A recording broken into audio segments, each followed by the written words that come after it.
Hey guys, welcome back. I just think that this is one of the coolest colors that I have done myself. So, not to brag, but I'm pretty excited about this one. This is one of my friends. She has really, really long, thick hair. We had done just a highlight with a red low light a little while ago, and she decided she wanted more of something with a statement. And she chose colors similar to this. I think it was an awesome idea, and I was up for the challenge. And when I say she has a lot of hair, I'm not even exaggerating. It's extremely long, extremely thick, and it's amazing. It's the most beautiful hair. So I wanted just to go ahead and lighten the ends first with some blonde. I'm just going in and doing your basic smudge ombre, lightening the ends. I just grab a bunch of lightener, slap it on there, make sure it's saturated in really well. That's why I'm using my hands, because I want to spread the hair and get that in there, and then kind of and blend it upwards. It doesn't need to be perfect, but I still want it to not have a too harsh of a line. So by doing that, what I just did right there, and then taking my brush, it just makes it a little less harsh. Because I'm going to go back over it with red, and I'm going to bring the red over top of the blonde a little bit. That way the red goes from like a rich brown to a deep red to a little bit of a lighter red into a blonde. This is Redken Flash Lift with 30 volume, and I'll also added Olaplex in there because her hair is really long. It's healthy and it's nice and it's strong, but since it's extra long, we wanna keep it that way, right? So let's like repair it before we damage it, if that makes sense. So by adding the Olaplex before lightening will help keep the bond strong and ensures her hair stays healthy for a long time to come. Okay, so after I add them all in, I am taking my flat iron, just kind of hovering over it, just to put warmth in there. The hair is too long to put under the dryer and too much to use the blow dryer, so this is just ensuring that they all get a little bit of heat, and it worked pretty well. Okay, so the mixture I am doing is the Redken creams. First, this is for the roots. It's going to be 4N, 1 ounce, and then 1 ounce of 5WB. And then a little bit of 5R just to add that warmth in there so it's not so neutral. I want to keep it in the warm family.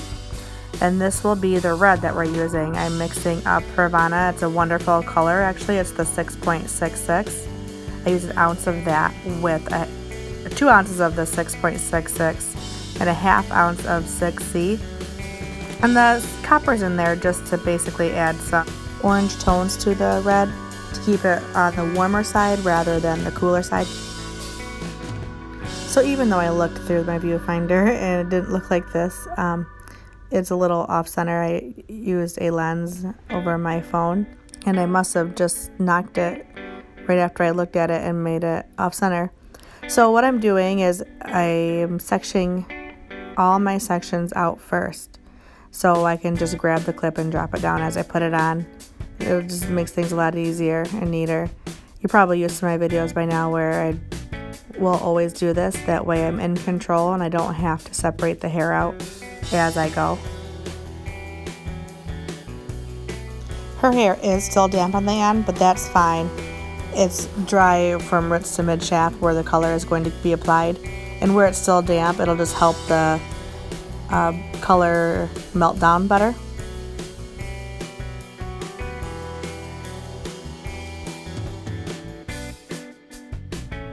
Well, good thing I have a lot of clips.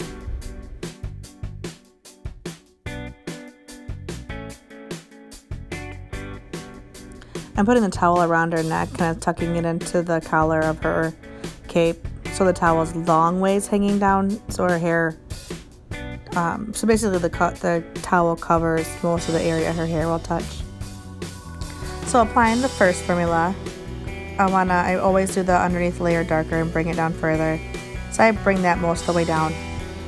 And then I'll grab the red formula. And since we didn't do blonde in the ends underneath, because I like to keep more depth there, I bring the red the rest of the way down. I believe I do that. No, this section I don't do that all the way down. I do leave some blonde out. The foil is there just to keep it separated because I don't want the blonde obviously touching the red that's underneath it. Because that red grabs, especially that Havana. It's really nice colored. It's bright and bold, but it stains just as well as a pure pigment color would.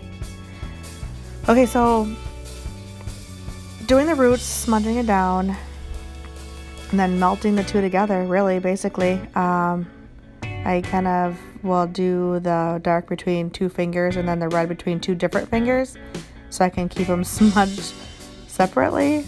I don't know if that makes sense, but then I'll leave the red out, or the blonde out. But I'm making sure that the red is overlapping where the dark stops and the blonde begins. That way that line is diffused, per se. And I just keep doing this all the way up the back of the head, and then I move on to the sides, and I'll show you how I sectioned the sides also. Make sure to keep a towel next to you, that way if you need to wipe anything off you can. Here's a good example of a close-up where I lay the red to blend it all in. And see how there's a chunk right up there at the top? Well, I'm not gonna leave that there. I want the color to look like it's going to look how I want it to look when it's done. So if it doesn't look melty and blended with the color on it, it bugs me, and I need to soften that up and blend it better.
I'm not 100% sure why, but I do love a good processing video. Add some curls to it. And here is the end result. It was fabulous. She liked it so much. She said everybody's been complimenting her on it. She's sending me thank you texts often. Look at there. You can see like the almost like rose goldy in the mid shaft there, I guess, and a nice rich root underneath. It's a nice soft blend. It looked amazing on her. She looks pretty good as a red. She wanted to try something bold and she got it. I would love to thank you all for watching this video, and please subscribe if you'd like to see more, and maybe even comment below on anything that you would like to see. And happy coloring. Bye.